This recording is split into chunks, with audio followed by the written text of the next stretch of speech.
Like, what's been on your mind lately? I've been chilling. Of course, I've been making a lot of videos, so I've got ideas about art that's on my mind.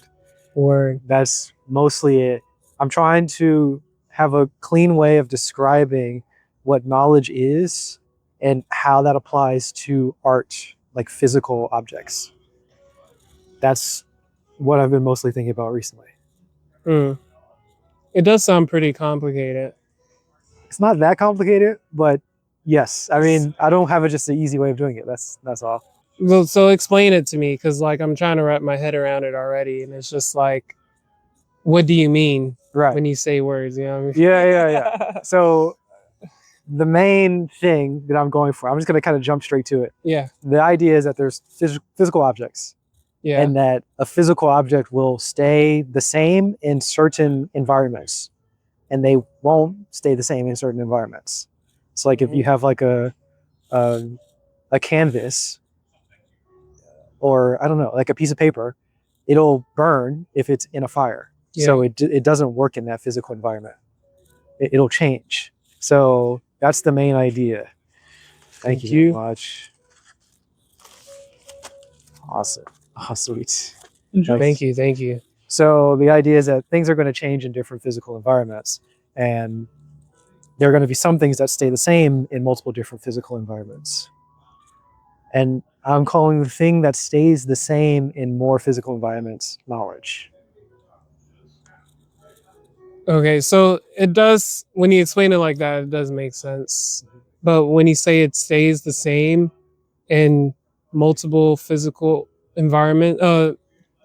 different environments, Yeah. it's knowledge. Yes. So to give a concrete, so you're saying that's like a metaphor? It's not a metaphor, but I understand why it sounds like a metaphor. Okay, so you're talking about objects, like Physical objects. Okay. Yes. Okay. Yeah. Because, like, for example, a strand of DNA is a physical object. There's going to be some parts of DNA that contain knowledge. So the parts of DNA that do contain knowledge are going to be the same. So they'll be the same in my body. They'll be replicated and be the same in a different body. They'll be the same, across, for a long time, even in the species. And there's going to be certain parts of DNA that don't contain knowledge. Some people call it junk DNA, even. And it's going to be very different in different people. So that's the idea. There's a physical object with the DNA.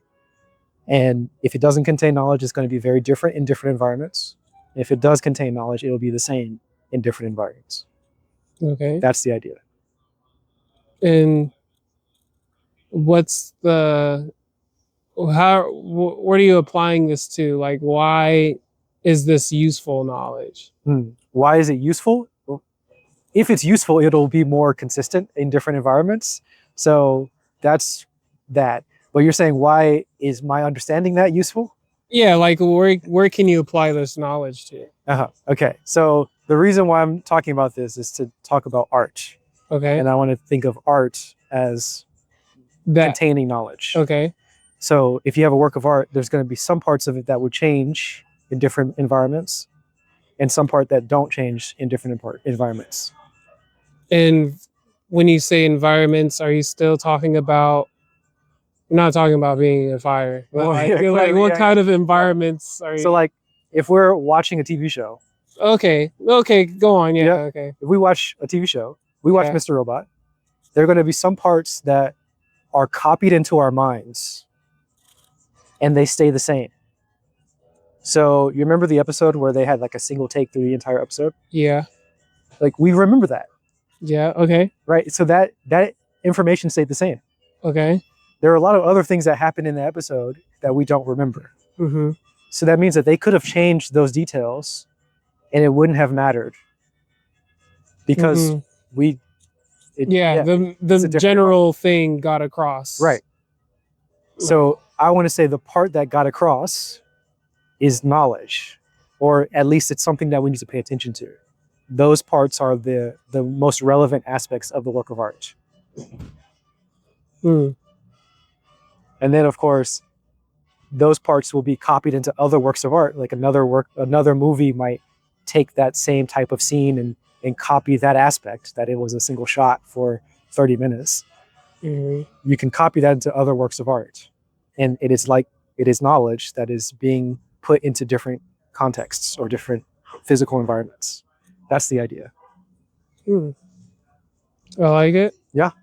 It's a good idea. Yeah. Like, I mean, but like, that's what I mean. Like, yeah, like that's a good understanding of how this applies to art. Mm-hmm. But why use it or how use it? Yeah. Okay, you're a musician. Yeah. Somewhat. So yeah, I'm a musician. Well, kind cool. of. We're creatives. We could say creative. Yeah. But you're more of a musician. I mean, kind of. Right. Yeah, we're both creative in some way. Yeah. With music. Yeah. Okay, let's say I listen to a song, and like I'm making the song, and I hear a part of it, and it's like, oh yeah, I don't know, but I kind of like, yeah, whatever. And I think about that song later that day, and I don't remember what I did. Mm-hmm. That's an indication that it wasn't very good. Now, since I have that indication, I go back to the song and I change it. And I change it in such a way that I remember it. So that tomorrow when I think about it, I remember exactly what it was. And the next day I remember it exactly. And maybe the reason why I remember is because I have an idea, oh, this was a minor ninth chord. And I'm like, okay, that's something good because it works in more context, because I remembered it the next day.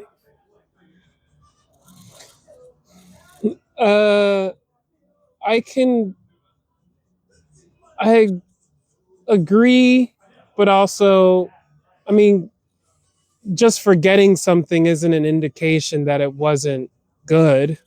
Mm-hmm. I mean, people forget, especially when they're making music on the fly and we're writing anything down. Right.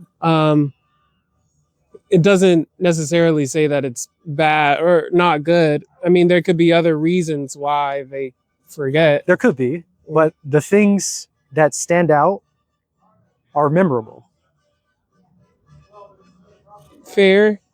And if they're memorable, they'll probably stand out to more people also. Which means that it works in more environments. So you're saying someone's ability to remember something, even if, regardless of how good they are at it, mm-hmm. is like saying that it's okay. I kind of answered my own question, but yeah. Okay, go on. So that's the main idea. Like, that's the reason to think about that idea, to notice that if there's parts of a work of art that are replaceable, as in you forget it, then you'd want to change it to something that is not replaceable, as in you would remember it. So that when anybody watches it, they would remember all of it. You know, that's the kind of the ultimate version of it. Of course, that wouldn't ever happen, but if anybody paid attention to any part of it, they would remember that part of it. Because in the case of a work of art, there's a reason for it to be that way. There's a reason why they had a long take, or there's a reason why the camera angle was this way. Yeah. When you have a reason for certain things, then it makes sense that you remember it because you have the reason.